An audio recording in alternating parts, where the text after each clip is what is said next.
So very good morning to those who are joining from India side, and good afternoon to the panelists as well as the participants joining from the Australia side and probably rest of the world also. So very hearty welcome to all of you to the first monthly webinar being organized by the IIT Kanpur-La Trobe University Research Academy. I'm really thankful to our director, IIT Kanpur, Professor Abhay Karandikar, and Acting Vice Chancellor, La Trobe University, Professor Susan, to launch the webinar series, and Mr. Kunal Kumar, Joint Secretary, Smart Cities, Government of India, to deliver its inaugural lecture. I also thank Dina for providing all logistics support. And I wish to briefly introduce the Academy for the benefit of those who are not aware of it. In fact, our partnership started from 2019 in the form of launching of an ACI Smart City Innovation Network known as ASCRIN, which is done by La Trobe University in partnership with IIT Kanpur and BITS Pilani. And just now, Anirudh mentioned that incidentally, Mr. Kunal Kumar was the keynote speaker in that event, which was held in Delhi.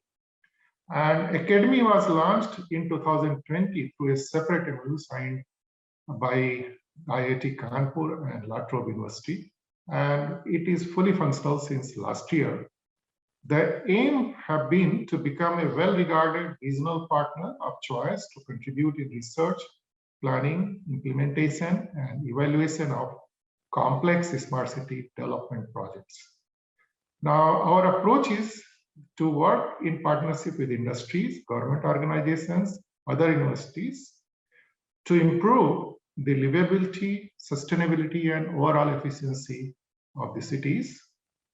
Both ASCRIN and Research Academy have selected 10 thematic areas, which covers all the components of smart cities, starting from infrastructure technology, urban planning, mobility transport, energy waterways, economic development, food security, agriculture, health and well-being, security and safety, culture, heritage, governance issues, etc. And we have a very eminent team of faculty members and staff who are working as team partners as well as team leads from both the sides. Now, the Academy is governed by a steering committee chaired by the head of the two institutions and also guided by an industry advisory board, which has about 6 industry leaders from India and Australia as members, and a separate doctoral advisory committee.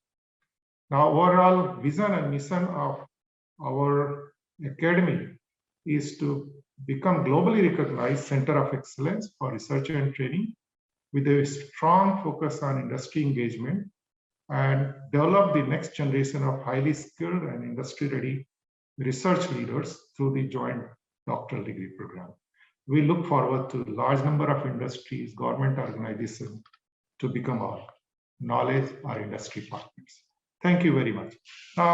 First of all, I would like to invite Professor Abhay Karandikar, Director IIT Kanpur, who is joined the position of director since April 2018. It's my duty to briefly introduce him. He has been faculty member at IIT Bombay since April 97 in its electrical engineering department and served at different important positions such as Dean Faculty Affairs, Head of Electrical Engineering Department, First Professor in charge of IIT Bombay Research Park, and Head of Computer Center.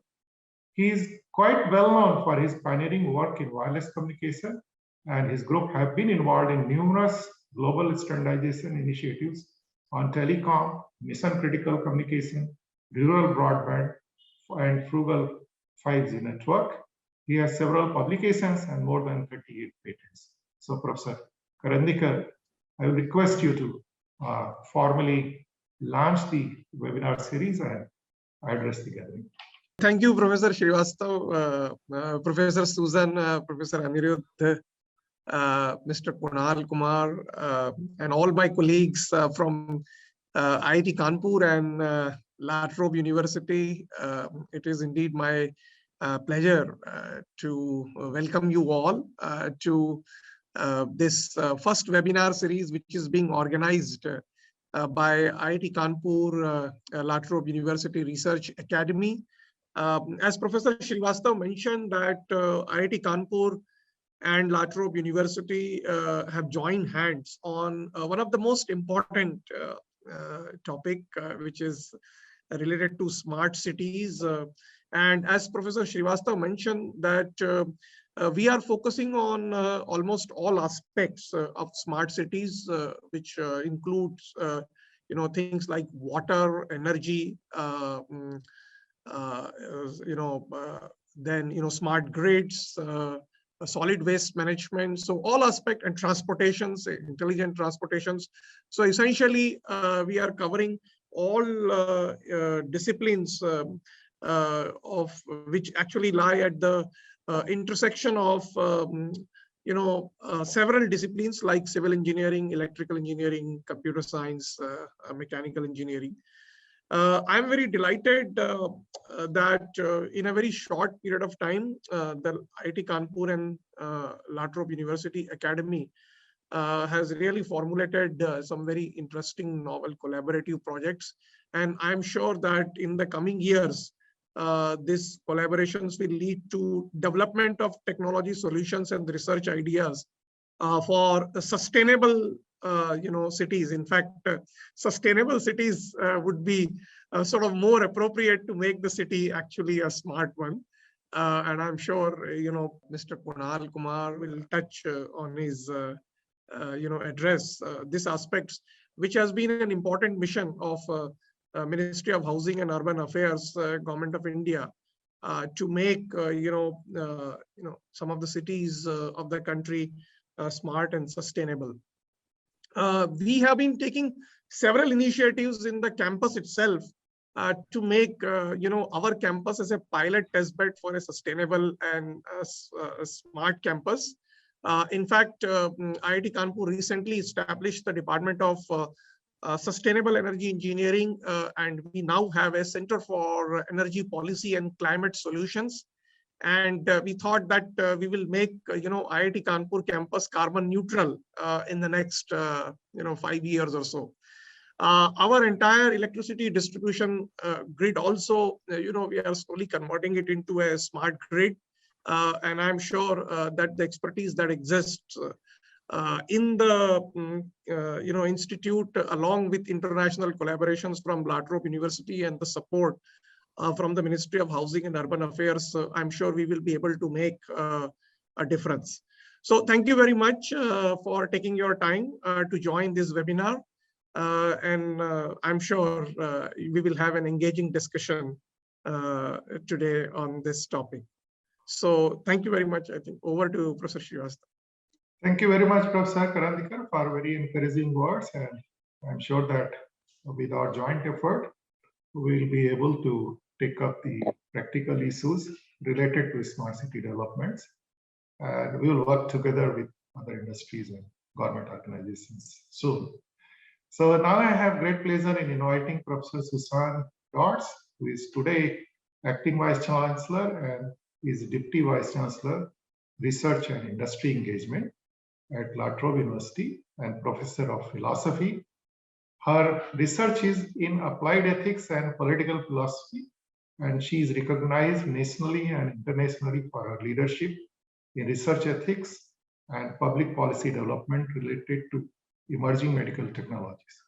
So Professor Susan, please, I invite you to deliver your welcome address and also address the gallery. Thank you, Professor Srivastava. Good morning or good afternoon, depending on where you are. I am delighted to be here on behalf of La Trobe's Vice Chancellor, Professor John Dewar, who's currently on leave. As you've heard, my substantive position at La Trobe is the Deputy Vice Chancellor for Research and Industry Engagement, so I'd be delighted to be here whether or not I was here as Acting Vice Chancellor, so it's lovely to have the opportunity to be here for the launch of this seminar series.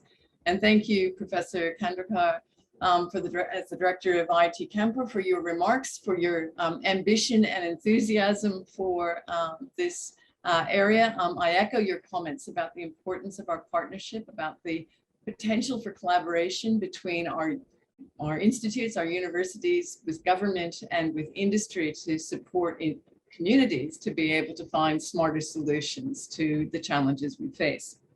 I think that there's a huge amount of optimism at both of our universities about what we can achieve through the IIT Kanpur-La Trobe University Research Academy.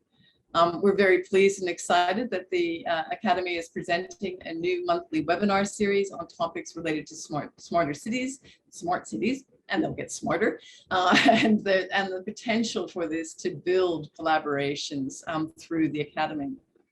It's fantastic to kick off the series with such an impressive and important speaker who's leading one of the most complex and challenging smart cities projects anywhere in the world. We're very much looking forward to hearing from Kunal Kumar very soon. But before we get to the seminar proper, I'd like to say just a few words to add to what Professor Kandrakar has said about La Trobe's work with IIT Kanpur. The IIT Kanpur-La Trobe University Research Academy is incredibly important to us at La Trobe. We believe it'll make a real difference in addressing global, social, community, health, and technological challenges and building our collaborations internationally and with industry.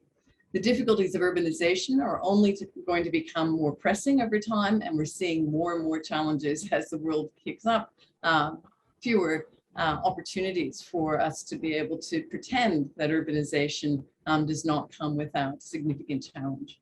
It's vital that we continue in our joint work to address issues such as infrastructure and technology, mobility and transport, planning, health and well-being, smart farming, and energy, water, and waste.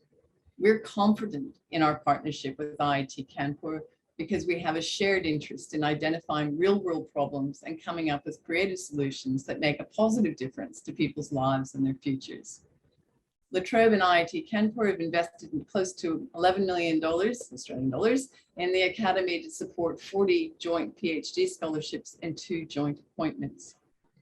And we're excited that the Academy got off to such an impressive start in its first couple of years. As you heard, 29 research projects have been approved for funding involving 31 scholarships. These projects are investigating a range of issues, including how to reuse construction and demolition waste, how to foster active transportation, such as e-bikes, to improve cities, the role of women entrepreneurs in implementing the circular economy, and geothermal systems for heating and cooling. The Academy has also secured grants under the Indian government scheme for promotion of academic and research collaboration, SPARC, and the Australian government's International Cyber and Critical Technology Engagement Strategy. The monthly webinar series will help to expand the Academy's network and to promote its work through talks by eminent experts, government officials, and policymakers involved in smart city development. I'd like to thank IIT Kanpur for arranging Kunal Kumar to be the inaugural keynote speaker for the series. Under Kunal's leadership, India is leading the way in areas such as sustainability, energy efficiency, and livability, and importantly, how to implement solutions at scale. On behalf of Professor Dewar and everyone at La Trobe, thank you for inviting me today. We look forward to continuing in our partnership with IIT Kanpur and for being part of the webinar series. Thank you very much, Professor Srivastava. Thank you very much, Professor Susan, for very nice and encouraging words. And I'm sure that our collaboration will take ourselves to a new height and we'll be able to work together. So the next, I would like to invite the inaugural speaker of this webinar series, Mr. Kunal Kumar, who is IAS of 1999 batch. And he's basically electrical engineering graduate from University of Roorkee, which is now IIT Roorkee, and masters in public management from National University of Singapore, jointly with Harvard Kennedy School, Cambridge, USA. He worked in the Maharashtra state since 1999 across various cities as district collector and municipal commissioner, and received several awards and recognitions. To name a few, he got Excellence in Aadhaar Government Award, Business World Award for Smart City Person of the Year 2017, and many more till recent past. In his present role as Joint Secretary and Mission Director, Smart Cities in the Ministry of Housing and Urban Affairs, since May 2018, he is responsible for the nationwide implementation of what we can perceive as one of the largest and most complex organized urbanization effort globally. So with these words, I would like to invite Mr. Kunal Kumar to deliver his lecture. Mr. Kunal Kumar, please. Thank you, Professor. Am I clearly audible? Yeah, very much. Okay, that's great. So I think I have about 25 minutes, and I can see a lot of professors on the call. And I've been a student of electrical engineering, and I feel back to college. Also with so many dear friends attending this call, and so I'll keep it short. I'll keep it to 25 minutes, and I'll request my professors to allow me some mistakes, as usually students do. And I've always been a student of the smart cities movement, which is happening in India. Of course, I'll not go into the philosophical domain of what smart means and what smart cities are. I'll also not go into the deeper issues regarding urban and urbanization in our country. My talk would focus largely on giving you information on what the smart cities mission is all about. So it's going to be about a program called the Smart Cities Mission, more than the other broad areas from where it is actually taking shape. So, I've put a timer of 25 and just starting. MOHUA is the Ministry of Housing and Urban Affairs, and it has a 3-tier strategy for working with India's cities. Of course, we have a 3-tier structure, federal structure, the national government, the state governments, and the local bodies, which is the local governments. And together, on 3 focus areas of livability, of improving economic strength of cities, and doing all that in a sustainable manner, we have a pyramid of engagement amongst the 3 entities at the federal level. Some programs across all cities, 100 smart cities, then in the middle, about 27 odd cities where metro rail and other things are coming up are the top of the pyramid. So this is how it has been structured. Very simply, within the smart cities mission, if you look, as the last slide also pointed out, quality of life, economic strength, sustainability, and working on the enablers, services, service delivery from our cities to citizens, the ability to acquire financial muscle, to be planning their cities better, technology infusion in many domains, and of course, improvement of governance and collaborations and partnerships. So these are the elements which are part of the mission, and I'll come to each of these in subsequent slides. So essentially, it's a program. So a program has a certain set of rules. The Smart Cities mission was launched in 2015, and no standard template for what smart cities will mean was ever created.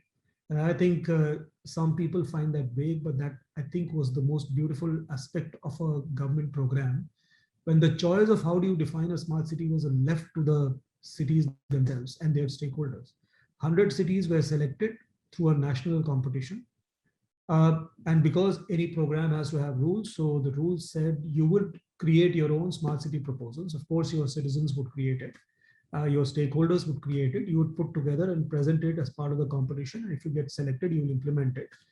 It had to have 2 broad elements. One is the area-based development element, where you either redevelop, retrofit, or do a greenfield development, and include a pan-city development where you take up the whole city and deploy smart solutions across the city. So both elements were supposed to be part of the proposal that each city submitted for the national challenge. And once they got selected, these 100 cities created 5,151 projects, and this is Indian crore, so I'll say it's roughly around $27 billion US as on date is what these projects compile. So this is the kitty of projects that we are from that time on trying to achieve completion for as part of the mission. Of course, these projects have undergone some changes in due course of time because of the vagaries of the situation, and all of us know that COVID came in between, and many other small and big challenges do keep coming in cities, and this agility was built in the system. So while we started with this, ending point could be very different. So 6 broad principles under the mission to create more from less. Cooperative and competitive federalism amongst the various federal actors. Citizen at the core. If you really want one-line definition for what smart cities are in Indian context, it's about building cities with people at the core. Having integrated, innovative, and sustainable approaches. Using technology as an important means, but definitely not the goal. And to bring about convergence of people through partnerships, of technologies through platform approaches, and of funding and programs through various mechanisms. So these are tenets on which the mission has developed. And the $27 billion are coming from sources like public-private partnerships, the Smart Cities mission money, the grant money which comes from the governments, both the central and state, is only 45% of this amount. And the other kitty comes from convergence projects where many other programs are dovetailed into it. And if you see where this money is getting spent, IT, of course, you link smart cities to IT, but you can see here, IT is just 11% of the overall expenditure. Of course, it's dovetailed into many other parts also, like area development, urban mobility has a lot of IT built into it, energy, and so on and so forth. So this is in a nutshell how the competition went about. So we had 4 rounds of competition for selection. This was the first time a national program selected cities, participants, through a process of competition. And in the first round, 20, second 40, third 30, and 10, so these cities got selected. You can see that a huge investment went into in time and energy in completing the challenge process. From January 2016 to Jan 2018, in fact, the 100 city got selected in June 2018. It was almost a 2.5-year exercise of selecting cities. And so this is how the selection process went about. And extensive citizen engagement. You co-create a city vision. It's not a vision of you and me. It's not a vision of the mayor. It's of course the mayor is a public representative. Its vision is important, but it also came very, very bottom up. And you see the numbers were staggering. And so where are we today on crude numbers? I mean, just to speak of numbers, because numbers are very important in government, gives hope to stakeholders. I have to project these numbers every week to my stakeholders. Of the $27 billion that we had, we all are aware that we have to go through this process of competitive bidding. So close to 95% of that has been bid out. Close to 80% of that either has begun or has got completed. If you remove the completion, which is around 8 billion, around 13 billion USD of work is being executed right now, and another 7 to 8 billion USD of work will start by March this year, and the remaining couple of billion USD will start by June. So that's how we are at the moment, and we intend to complete most of it by 2023, which is when the mission gets over. These are some of the highlights. What are cities investing in? The cities are investing in creating integrated solutions using IT. This is one of the examples, I must say. Prayagraj is a city where you have the Kumbh Mela, aggregation of 25 crore, which is 250 million people in a very short time of 1.5 months. And how this entire, this year, in fact, the UP Chief Minister is on record, the Prime Minister is on record having spoken of how the investments in IT in Prayagraj helped us manage the entire exercise much, much better than the previous years that we have been able to do. Then, vibrant urban spaces, a lot of projects on vibrant urban spaces. I picked up a small one in this slide just to emphasize that we have a test, learn, and scale approach in doing these projects. While there are big riverfronts and waterfronts happening, this is where it all gets initiated when you do a small tactical intervention and then you see the results and you scale it up to a big project. Some of them may be in my slides going forward. And then, of course, public-private partnerships, as I said, a lot of smart bike sharing projects across the country. This is something which was unheard of in our country about 6 years back. A lot of it is now, you can see about 148 such projects across the country have got implemented under the mission. And of course, water projects, when I say smart water, it's not a normal water project where you lay only pipes and create filtration systems, but using a lot of technology to manage pressure, to manage flow, and to manage the leakage of water and better utilization and better management of water. Then, of course, a lot of investments into redesigning streets as spaces for people and not just spaces for vehicles.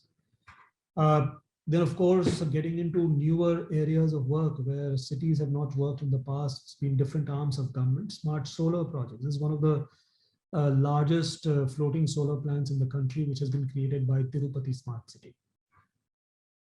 So, again, I would not delve too much. This is more, we've been, so 70% of what, or 65% of what we actually have to release as grants to the cities have been released. And hopefully by the end of June 2023, we would have released all the roughly, close to $7 billion of grants that we have to release to the city. So we are on target for that achievement as far as financial goals are concerned. Now, we started with projects, and we've now realized that post the pandemic, especially, there are certain areas of work which need to be prioritized. So we've prioritized cycling through the Cycles for Change Challenge. All the cities are engaged in promoting cycling. Then streets. We have what we call the Eat Smart Cities Challenge, where we are promoting smart nutrition in all these cities. Nurturing Neighborhoods Challenge, where, and these are all built through challenge processes. I don't want to get into the details, but they're largely campaigns. Challenge is more a tactical entry point. So where we're creating nurturing neighborhoods in cities, and then of course the Transport for All program, where public transport is being made more appealing for people, in the sense, especially after COVID, because of social distancing and all, how do you get people back to public transport? And that's oriented towards the startups in the country. They are designing solutions for getting people back to public transport. While the Cycles, Streets, Smart, and Nurturing Neighborhoods are driven by city leaders, Transport for All is being driven by the startup community. And 148 cities, so we've gone beyond the 100 cities. We've expanded our wings, and we're getting interesting solutions where cities who did not have any public transport are now actually rolling out public transport. Aurangabad is one such example. Over the last 1 year, their ridership has gone from practically zero to almost 1 million. Of course, the Cycles program. Since I'm leaving this presentation, I don't want to delve into the details. I just want to give you highlights, also because of brevity and time constraints. And then, of course, the Nurturing Neighborhoods, where you pick up areas in the city which very close to community living, but unused, sometimes gets rather misused, or is just lying around. While the community needs are very simple. They need children parks. They need elderly to go for a walk. They need amphitheaters for smart, teaching and stuff, and dance classes. We are reclaiming those spaces and transforming them under the Smart Cities mission across the cities. The Streets for People Challenge, again, a lot of streets getting redesigned for people. As I said, it's for movement of people. And yes, we are in that territory when we're getting a lot of pushback, because you're actually reducing carriage weight, increasing footpaths and cycle tracks. I think that's the process of evolution. But as it happens across the world, the first street is a real challenge. The second street is a challenge in a different way, because hundreds of people demand, now look, we want streets like this. So the first one is a challenge we don't want. The second one is a lot of people wanting the same thing to happen. So that's the second phase we're getting into in many cities. Of course, the Smart Nutrition Challenge. And again, we take this idea of pushing things through the challenge route, because we have federal structure. We can't mandate cities to work on things, but we see the appetite for certain things and we create a challenge around it. We bring funders. It's a convergence of many sorts. So this is a program we are doing with the Development Agency of France. We came out with AFD. We came out with a challenge for 12 projects to be selected across the country. And some of these projects are exceptional. Complete revamping of municipal schools and government schools in Chennai. The challenge around getting, so in India, all of us know there is this IPT section, a sector of transport. It's not public transport, it's not personal transport, it's not even biking, it's the intermediate sector, auto rickshaws and stuff.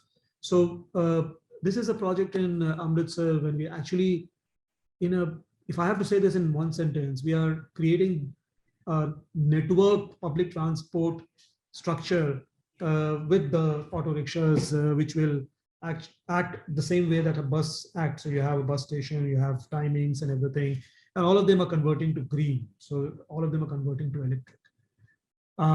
So there's another project in a state called Tripura, which is in the northeast of the country, a place which has rather been neglected as far as urban schemes are concerned. It's a complete revamp of the city of Agartala, where a riverfront is being developed, and this is not only for beautification, but this river has been a menace because of flooding and stuff. So we're working on that. And just a small, there are many things to talk about on data and technology. And so I'll just be very brief again because of time. We've initiated a big work on data under our Data Smart Cities umbrella. How a city is doing on data is being assessed through the Data Maturity Assessment Framework. The National Urban Digital Mission is aimed at ensuring that all the cities in the country, there again, we have expanded our wings beyond the 100 cities. 4,800 cities and towns in the country have e-governance where citizens get services online. The India Urban Data Exchange, the IUDX platform, is a cutting-edge platform which we have developed where solutions are getting created because of safe and secure exchange of data. And you can see the Urban Observatory, which is there in the ministry now. We can do evidence-based planning much better than we could do earlier. We have the City Innovation Exchange, which is a discovery and marketplace for startups to interact with our cities. As we speak, we are writing the artificial intelligence strategy for how our cities should and can best utilize artificial intelligence and what they need to create capabilities around it. And over the last couple of years, we've rolled out 15 different standards for smart cities, and we are in the process of rolling out many. So these are areas of work primarily in the data and technology space. And I just spoke to you about the observatory, a lot of meaningful exercise around. This is a data lab in the ministry that we've created. Then the Urban Data Exchange, as I spoke about, this was again a video, but now I've converted this into a slide. But essentially, this is breaking the barriers on sharing of data. You are a police department and there's a fire department in the city. You would not really want your data to be open to everyone, but you need a safe mechanism to share data amongst each other. For example, to create an emergency response application which citizens can use to actually get emergency response from authorities quickly. So, and by the way, a lot of new solutions have come up because of this Urban Data Exchange. In Surat, we are in the process of creating the first template for mobility as a service in our country because of the Urban Data Exchange being the intermediary where data is getting exchanged. And of course, a lot of investment in cities on creating integrated infrastructure using technology. They were tremendously useful during COVID. 75 of these ICCCs got operationalized, and 25 are in progress. So we'll have 100 of them hopefully by the end of this year. They were superbly useful during the COVID times. They actually were the war rooms from where the cities were operating. And this was the 4-quadrant approach that our cities took for COVID-19 response, using technology. First, use technology for two-way communication. So communication. Second quadrant is using technology for information collection, dissemination. Third is about management, and there was humongous amount of management to be done, health, logistics, and so on and so forth. Then, of course, using the fourth quadrant is for preparedness, where you use predictive analytics to see what's going to happen, which part of the city is going to be affected. Do you have enough logistics with you? What is going to be the shape of the pandemic going forward and all? So technology was deployed in these 4 quadrants as far as COVID was concerned. Plus, so much happening, CCTV surveillance, adaptive traffic control systems, transport systems, public Wi-Fi, smart parking across cities, smart poles, environmental sensors, water SCADAs, so on. So this is just a glimpse. Many other stuff I'm not being able to present because of time constraints. And of course, I spoke to you about the National Urban Digital Mission, which aims to transform urban India through technology, especially service delivery. If you want to get, deposit property tax, you want to get a certificate, a license, a NOC, you want to meet the city in any way, the city should be at your fingertips because of the online availability of services. This is over the next 5 years. We just initiated this. And by 2026, we expect all our cities in the country to have good, strong e-governance capabilities and actually rolled out across for their citizens. We have this layered architecture approach. You're all aware of Aadhaar in the country, which is the unified identity mechanism. What Aadhaar and the India stack have educated us is that you should have a stack-based approach, open source approach, where we invite people, we build partnerships, and we roll out solutions which are very agile. And so National Urban Digital Mission is foundationally working on those principles, where we have an infrastructure, standards, and layers of solutions built on top of services and infrastructure and data exchange layers. All of these are open source, available to everyone. In fact, GitHub is, of course, known to all of you, but Indian government's open source website is called openforge.in, and we host a lot of these elements on that website. And of course, everyone is a partner: states, employees, innovators, startups, citizens, government. In all our different ways, we are contributing to making the National Urban Digital Mission a success. And so we've published a lot of documents around these, and these are just some glimpses. Of course, the National Urban Governance Platform has been rolled out, which is the reference architecture. States and cities are using their own solutions for providing electronic services to citizens. And it's an open source platform, as I said. So I'll just skip the details again. And again, this is something I was speaking about before we actually started the seminar. We have a ongoing program with the academia, where the smart cities and academia actually are sharing action and research. So 15 premier planning institutions are currently on board. I request IIT Kanpur and also La Trobe can join us. And 47 cities and 15 of these institutions are actually engaged currently in developing 75 case studies in the Indian context. And we have an IIT Kharagpur here, we have an IIT Roorkee, and of course, we'd love to have many other institutions. This is just a beginning we've made. And a lot of projects are happening on public-private partnerships. This is one area where we are actually creating hope, because public-private partnerships, again, there was a time in the 90s and the early 2000s when there was a lot of activity on public partnership, and then they dipped. A couple of reasons, of course, were beyond everyone's control: the 2008 recession and things that the banking system and finance and everything got into a bit of a mess. But otherwise, also there was a realization it's tapering off because the capabilities are not getting developed in cities.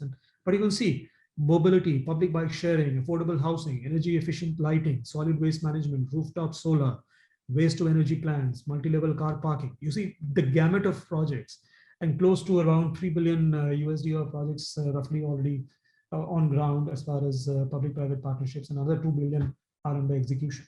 So a huge amount of interest from private investors to invest in smart city projects. We're also in the business of building long-term capacity in the institution. So we have a nationwide internship program for young graduates to come and work with our cities. We've already completed internships for about 2,500 youth in the country who work with our urban governments. We have a fellowship program where through an international competition, we get 60 fellows every year to work with us. And these guys go back into the ecosystem and work as practitioners. Some of them go back as city innovation leads, technology leads, data leads, and so on. Then we've established Climate Center, and we've established the Center for Digital Governance. And so, the urban learning internship program, TULIP. These are some glimpses. This is the fellowship cohort we have for this year. The Climate Center for Cities has got launched, and 140 plus billion people are getting benefits because of the center. A lot of programs have been rolled out. I'll just maybe in a minute or two, I'll just mention some of the programs. And the Center for Digital Governance has been launched, which has now become the fulcrum where all our digital initiatives are housed. And so you see the idea. So people like me in the government are temporary. We come here, we have a shelf life, we go away. But institutionalization of what we've started is very important. So the Center for Digital Governance is trying to institutionalize our data and technology initiatives. The Climate Center is starting to institutionalize a lot of our climate and climate governance initiatives. We are in the process of setting up a Center for Smart and Sustainable Cities, which will take our ease of living and ease of doing business work forward, and so on and so forth. And so you can see that we have now we have 5 different assessment frameworks. We bring out the ease of living index every year for our cities. We also bring out the municipal performance index. We come out with the data maturity index, as I spoke about. We in the process of launching the city GDP measurement framework anytime soon. And we have the climate smart cities framework also. So the ease of living index snapshot, we've done 2 iterations. We've begun the 3rd. Hopefully by June this year, we'll create the list of which are the most livable cities in the country. And this is just the outcome-based approach. We're pushing cities. Okay, you're getting a lot of money. You're investing a lot of money. You're investing in technology, in climate governance, and ease of living. But what is it actually that's the outcome of it? So this is moving towards that. And so we also assess the performance of our municipalities. So this is again something that we have taken up. We've done 1 iteration of this. The next iteration again is currently on. The data maturity assessment framework, we have ranked cities in 5 categories: cities which are connected, which are enabled, and so on and so forth. This is a very important part of our work, the climate assessment framework. On 28 different indicators and 5 different pillars, we rate cities on how they are in the business of climate sensitive development, both on our adaptation side as well as the mitigation side. And if you see in the 2 iterations, the first iteration was 66 cities and having a 1-star rating. Now that's decreased to 31. 2 stars have increased, 3 has increased. We still don't have 5-star cities, and we're not going to make it easy for them to achieve that landmark. But we've created an aspiration, and we've created a peer-to-peer learning network around it. You see, we've created an alliance. So there's a 84 partner organization alliance on climate smart cities in India. I don't see any country of the kind of size of 140 odd cities, 84 different partners, and so much of $1 billion worth of investment. 1 platform called the Climate Smart Cities platform, where you have assessment, you have funding chasing assessment, and performance-based funding, and so on and so forth. So we built this platform for the last 2.5 years to build climate action in India's cities.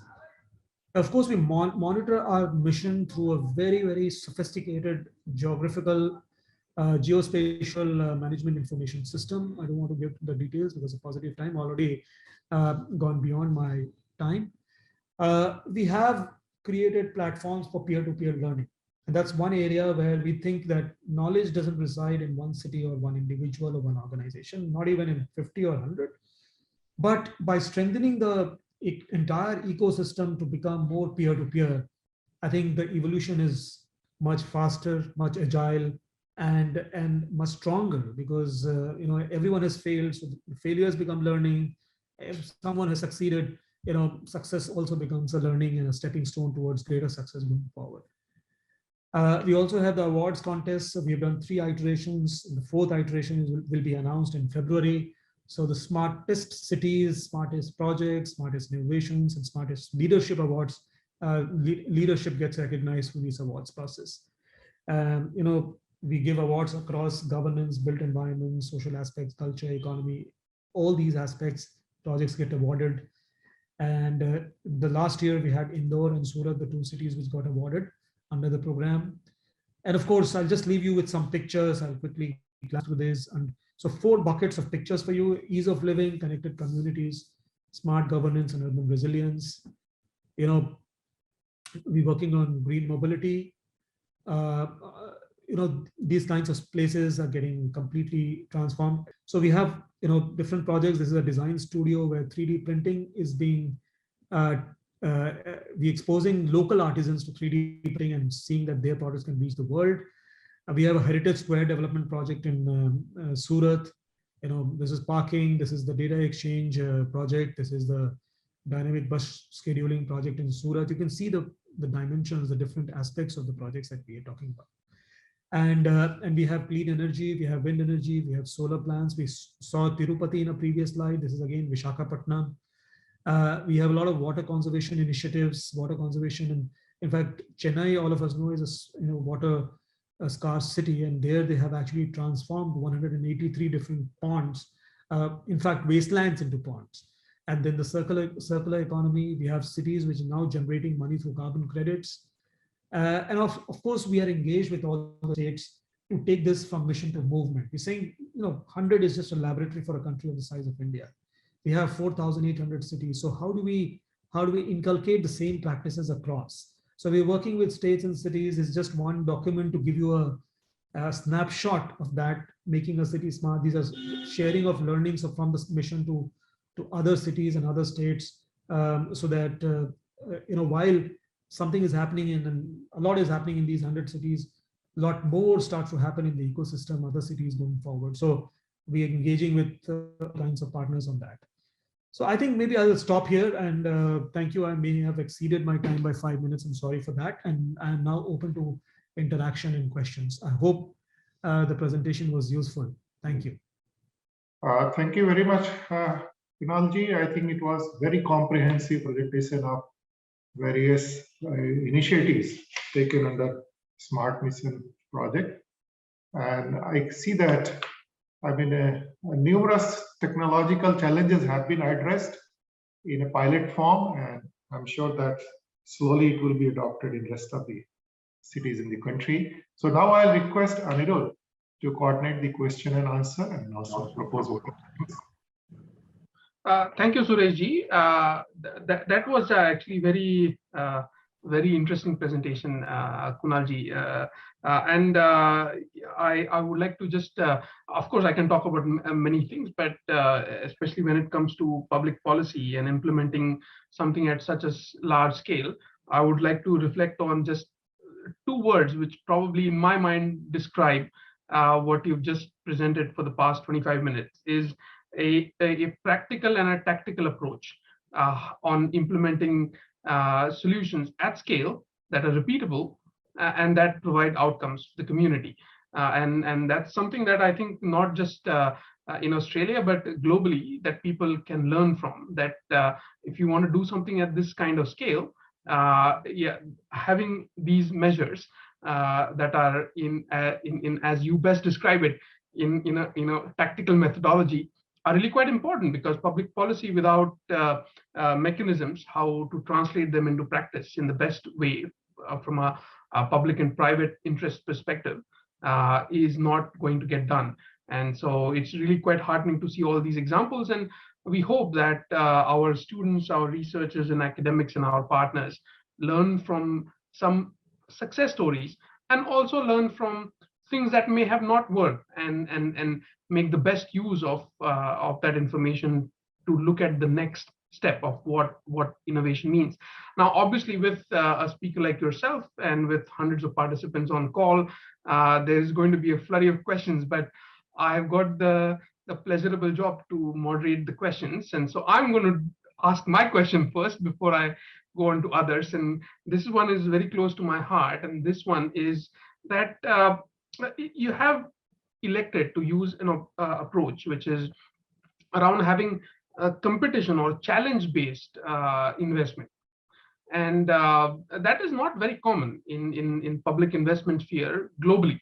Not that I know of that in such a significant way, like in the India's Smart City mission. And so would you very briefly comment that how you came about using this kind of a competitive approach for public investment, and how that has worked and what difference that has made? Well, if you look at how we arrived at it, it was practically because we are in a federal system. And in a federal system, you cannot really, it's difficult to ignite competition unless, because you need to continuously move up the ladder of performance. And so to ignite this competition was one of the tactical methods that we had through the competition that we at various stages we have launched for various sectors. Idea is to just push performance up through healthy competition and peer-to-peer learning that happens. And while we call them challenges, yes, of course, what happens is, let's say we have to work on cycling, but we have, as a country also, we have limited resources to work on cycling. We can only in-depth work with few cities, provide them support. So through a challenge process, 100 cities participate, and finally 25 cities get to do a lot of meaningful work, which then also informs the 100 cities going forward through the peer-to-peer learning mechanism. So it's also about optimization of resources. It's about pushing performance. It's about strategically also getting certain things activated, which otherwise don't get. For example, if you need certain specific interventions in certain areas, you want to test ideas, you want to test ideas. And so if you want to test ideas, challenges work exceptionally well. And smart cities is a space where, as you said, most of what I presented was tactical. And that's for a reason, because it's an evolving space. At the moment, to create strategies of one particular kind could actually lead us into not so great outcomes. So here we're trying to create those islands where we are experimenting and seeing what works for our country and what works for a particular region, what works for a city, and then scale it up. And that is best done through a challenge process. We put some money on the table, you put some technical support on the table, you put some healthy peer-to-peer competition on the table, and that ignites people to work on these challenges. So these are the reasons why we took that route. Yeah, that's great. Yeah, obviously competition spurs innovation in more ways than other measures. So that's really quite heartening to see that having that sort of vision where every dollar is, or every rupee is, has a premium, where people have to demonstrate how they're going to spend it better than anyone else. So that's really quite heartening to see. Now we get into some of the audience questions. So I don't want to hog the Q&A. The first one is a very peculiar one and actually quite an important one. The audience member is saying that given the private involvement or the private sector involvement in the smart city space, is it a profit at all cost culture where it is capable of putting the environment first? So what it is saying is that with private sector being involved, the audience member is asking, how do cities ensure that environmental concerns are being addressed? Well, it's never a binary situation of 0 and 1. So it's not always that government is absolutely pro-climate and private sector is absolutely against climate. I think this thinking is completely mistaken. It's how about you structure your projects, how the city evolves its priorities, and that's why if you see the three broadest pillars I talked about in that entire big presentation was livability, economic ability, and sustainability. Sustainability is a very important aspect of our work, both adaptation and mitigation, working with cities with the Climate Smart Cities platform. A lot of these partners across the world have engaged with our cities, and hence it's not an easy task. And by the way, there is a lot of hunger for new infrastructure and new services in our cities. All of us know that. India is still fixing infrastructure. It was required yesterday. So we are hungry. We want more projects. We want more infrastructure. We want more investment. But at the same time, we are investing a lot of our energy, time, partnerships into building this culture on climate sensitive development. And so gradually, of course, I think we will be able to surmount a lot of these challenges of climate sensitivity, if I may call it. So, sure, thank you. Thank you, and I fully agree. I think it's not a binary situation at all. Not all participants are working in the same manner in terms of climate friendliness, and so on. So if I move on from that, the next question is sort of again around sort of performance, but it's a very good one. So the audience member is asking, although there are many socio-economic indicators available, but what according to you are the few critical ones important for evaluation of performance of cities? So it's mainly going to the measurement of how the city performance is being evaluated by at a federal level. And does the ministry calculate any composite index for city performance? So there are two ways of looking at evaluation. One, you evaluate what is very close to citizens. So we are evaluating how our cities are performing on providing better livability through the ease of living index. It has three verticals, again, certain aspects of livability, aspects of economics, and an aspect of sustainability. The second, citizens are very curious and very, they want better services from their local governments, municipalities. So we evaluate the performance of municipalities. We evaluate the climate performance of cities. So all these are ways, these are composite indexes. And these are indices which have actually come out of, for example, the climate index. We actually created that after, looking at 40 different indices of similar kind across the world. About 62 different organizations work together for a year to create that index. A lot of thinking has gone into it. And we keep evolving it, by the way, also. And also, the second way of evaluating the mission is actually on the mission performance. So it's not about, so the cities are getting money, we are putting in a lot of money, private sector is putting in a lot of money. Where is that money getting used? Is it getting optimally used? Are projects being rolled out efficiently? So that's the mission performance management. So the mission performance management is a separate track. We have mission management units, and we do it very thoroughly, and we have at our fingertips all data, that is what is happening in the ecosystem. We can actually see geospatially everything that is happening in the ecosystem in real time. But on the other side, and all of us know, measurement frameworks have their own pitfalls. So something that is measurable is not important, but something that is important is not measurable. So these indices always will have some flaws and some good things, but the idea is you getting there, you actually trying to put what matters to citizens first, and which is why you have assessment frameworks built around what citizens want, and then our cities are being able to provide that.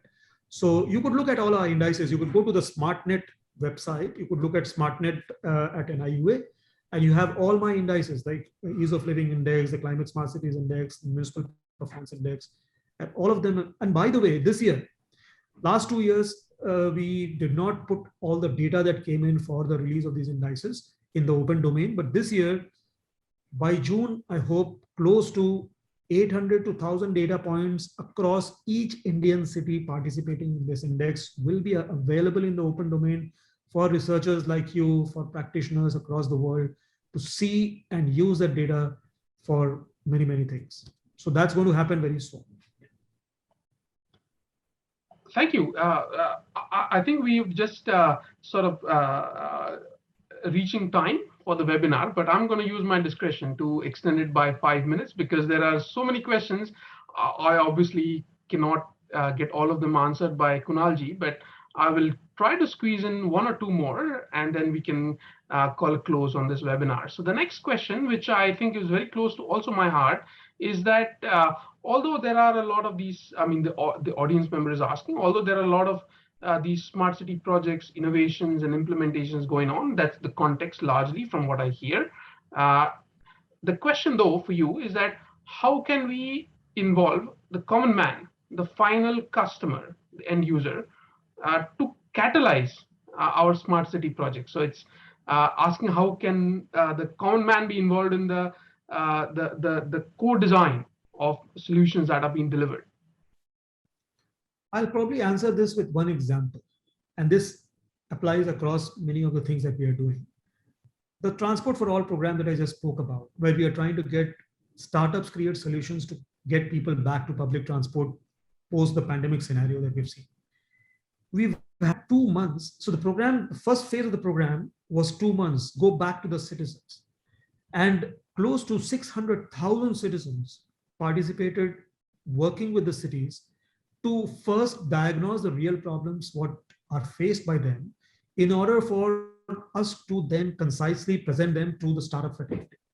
And then once the startup fraternity has done, there is a jury which also comprises stakeholders from the city, which look into the solutions which are getting created, and then they get rolled out. Of course, ultimately, citizen engagement with this entire movement towards crowdsourcing and crowd voting and crowdfunding has to go much higher levels. Some cities are reaching there, some cities will reach there later.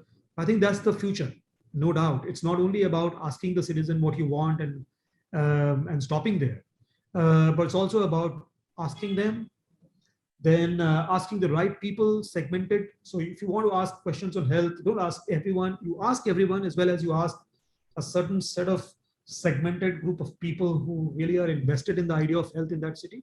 So those platforms, those mechanisms are getting created. It's a platform where we also engage with startups and innovators for providing solutions where cities are posting their challenges. It's called the City Innovation Exchange. Close to 120 odd challenges have been posted there in the last year or so.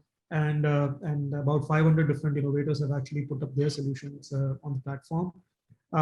So we're getting there. The intent in every program is to have citizens at multiple layers to come together and work with our city. It's not government to citizens, it's government, citizen, government. It's kind of a circular loop. Yeah, that's great. And so now I'm going to squeeze in the absolute last question. I know it's already we are over time, but if you allow me, just the last question is more from the international collaboration side, and that comes from an audience member from Australia. What they are asking is that, if I paraphrase what they're asking, they're saying Australia and India are quite different countries.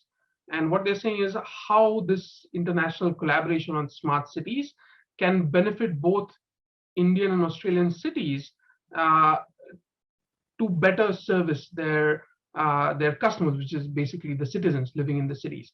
So what do you say about the benefits that we have from this bilateral collaboration from India and Australia? Yes, that's a very important point. And we are mostly kind of reinventing the wheel all the time. And I think cities like Melbourne, Sydney, Adelaide, and many other cities which may not be known so much have done excellent work in these areas. And there are certain leapfrogging initiatives that are happening in Indian cities as well. In the way you look at health, in the way you look at, like, for example, the way some of India's cities were able to manage the COVID pandemic was exceptional. And I know of my friends in Europe, my friends in the US. I did not interact with anyone in Australia, but they were quite appreciative of the fact that there's a lot of learning from the way our cities manage these scenarios.